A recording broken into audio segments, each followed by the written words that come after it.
Union soviétique, 1937.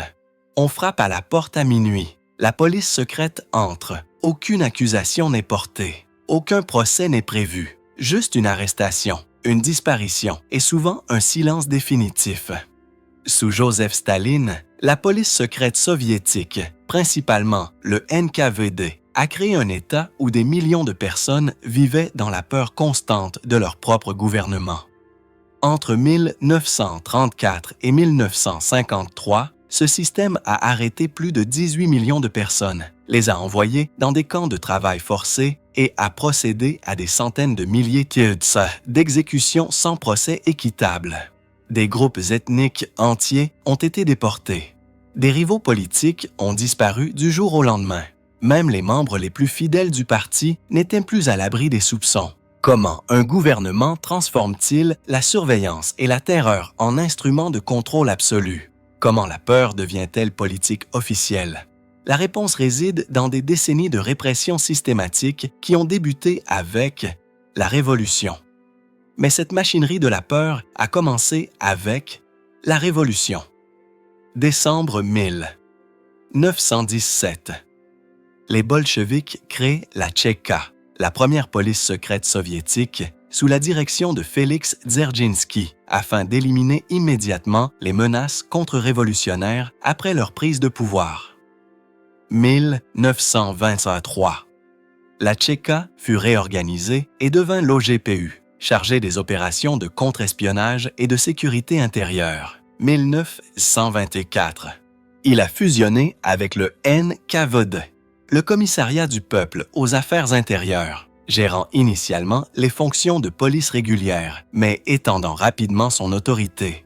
Sous Lénine, la police secrète ciblait les opposants politiques, les anciens aristocrates et les mouvements de résistance anticommunistes. Lorsque Staline consolida son pouvoir à la fin des années 1920, après la mort de Lénine, le NKVD devint son principal instrument pour éliminer ses rivaux et imposer un contrôle absolu sur la société soviétique. Les fondements organisationnels de ce qui allait devenir une terreur d'État systématique d'une ampleur sans précédent étaient posés. Au début des années 1930, le système s'était considérablement étendu. Yiju Erjo Karayijo Sansan.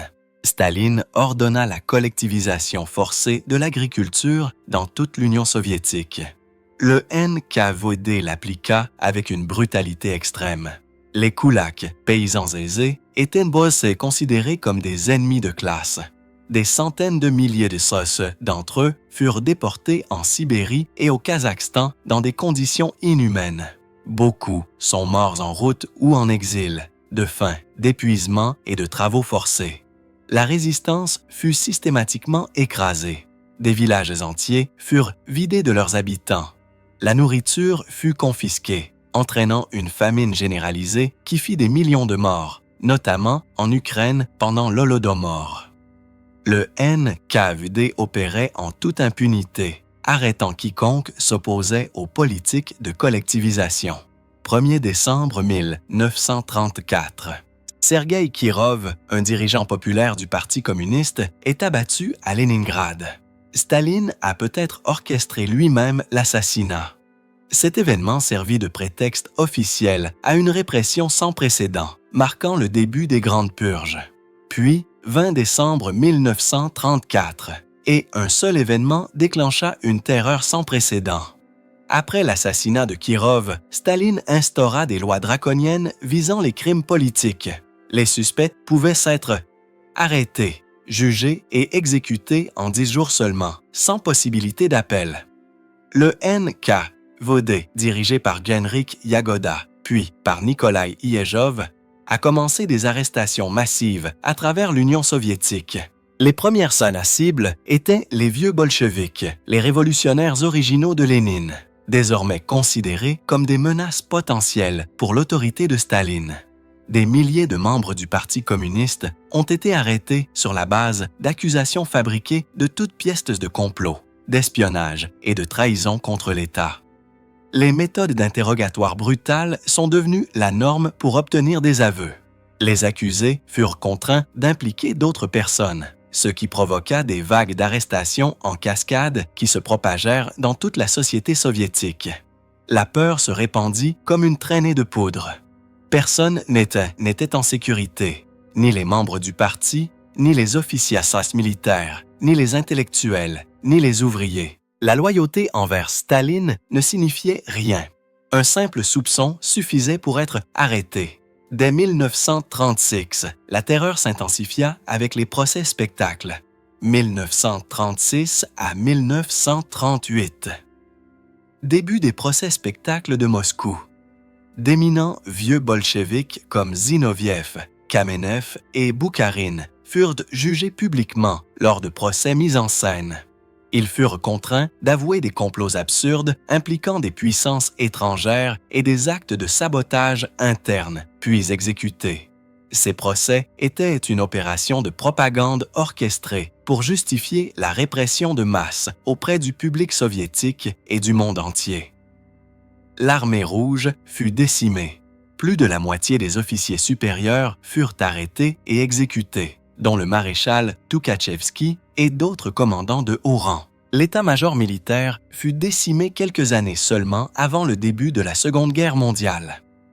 Entre août 1937 et novembre 1938, le NKVD a mené des opérations nationales ciblant les minorités ethniques, polonais, allemands, lettons, grecs, soupçonnés de déloyauté potentielle. Des dizaines de milliers de personnes ont été exécutées uniquement en raison de leur appartenance ethnique. Au total, la Grande Purge a entraîné environ 1,5 million d'arrestations et 700 000 exécutions entre 1936 et 1938. La terreur atteignit son paroxysme sous Yedjov, qui fut plus tard arrêté et exécuté en 1940.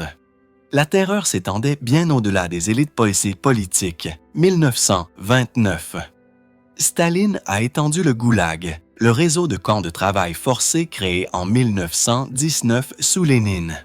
Dans les années 1930, il était pleinement intégré aux opérations du NKVD.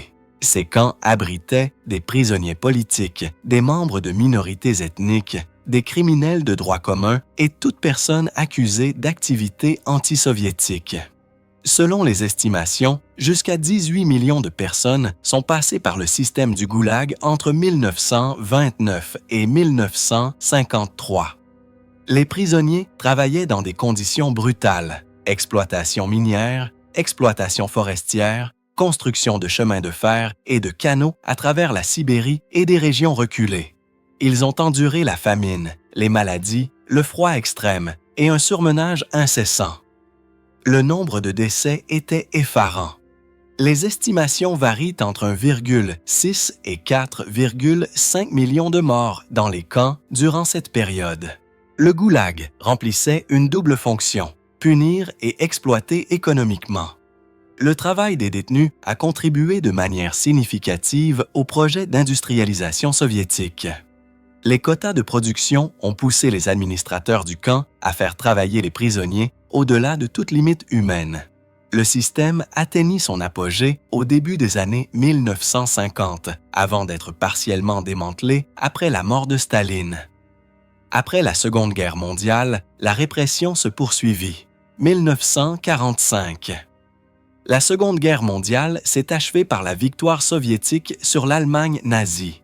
Mais la répression s'est intensifiée au lieu de diminuer. Des groupes ethniques entiers ont été déportés pour collaboration présumée avec les forces nazies, tchétchènes, tatars de Crimée, turcs mesquetes et d'autres. Plus d'1 million de personnes ont été déportées de force en Sibérie et en Asie centrale, entassées dans des wagons à bestiaux. Des milliers sont mortes de faim, de maladies et d'épuisement durant le transport. Les prisonniers de guerre soviétiques et les civils de retour des territoires occupés par les Allemands étaient immédiatement arrêtés, accusés de trahison pour s'être rendus ou pour avoir vécu sous occupation ennemie. Nombre d'entre eux ont été envoyés directement dans les camps du goulag sans procès. Le NKVD a contribué à la mise en place de forces de haut poste de police secrète dans les États satellites d'Europe de l'Est, Pologne, Hongrie, Allemagne de l'Est, Tchécoslovaquie, exportant ainsi les méthodes soviétiques de surveillance et de répression à travers le bloc communiste en expansion. Les dernières années de Staline ont été marquées par de nouvelles vagues de terreur. 1949. L'affaire de Leningrad. Staline ordonna l'arrestation et l'exécution de hauts responsables du parti à Leningrad, les accusant de trahison et de complot. 1952 à 1953. Le complot des médecins. Staline accusa d'éminents médecins soviétiques, pour la plupart juifs, de conspirer pour empoisonner les dirigeants soviétiques par le biais de traitements médicaux. Les arrestations massives commencèrent immédiatement. La purge se préparait à une nouvelle vague de terreur semblable à celle des années 1930. La paranoïa de Staline s'était considérablement intensifiée durant ces dernières années. Personne n'était à l'abri, pas même ses plus proches collaborateurs au sein du Politburo. Les arrestations se sont poursuivies systématiquement jusqu'à sa mort. 5 mars 1953. Joseph Staline meurt d'un apoplexie à l'âge de 74 ans. L'appareil de terreur qu'il avait mis en place lui survécut temporairement, mais sa mort mit fin aux pires excès de la répression. Puis, le 5 mars 1953, Staline mourut. Les statistiques sont effarantes. Plus de 18 millions de personnes arrêtées et envoyées dans des camps de travail. Entre 700 000 et 1,5 million de personnes exécutées lors des seules grandes purges. Des millions d'autres sont morts de famine, de déportation forcée et des conditions de détention au goulag. Des groupes ost-ethniques entiers déplacés. L'état-major de l'armée rouge décimé avant la Seconde Guerre mondiale. Toute une génération a vécu dans la crainte constante d'arrestations nocturnes par la police secrète.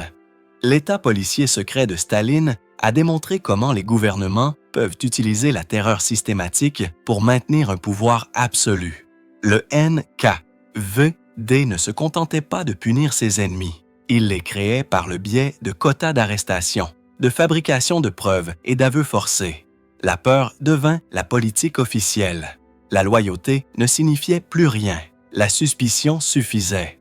L'appareil répressif fonctionnait avec une efficacité bureaucratique, transformant la violence en une procédure administrative de routine. L'Union soviétique s'est finalement effondrée en 1991, mais les cicatrices de la terreur stalinienne restent gravées dans la mémoire collective et constituent un avertissement historique.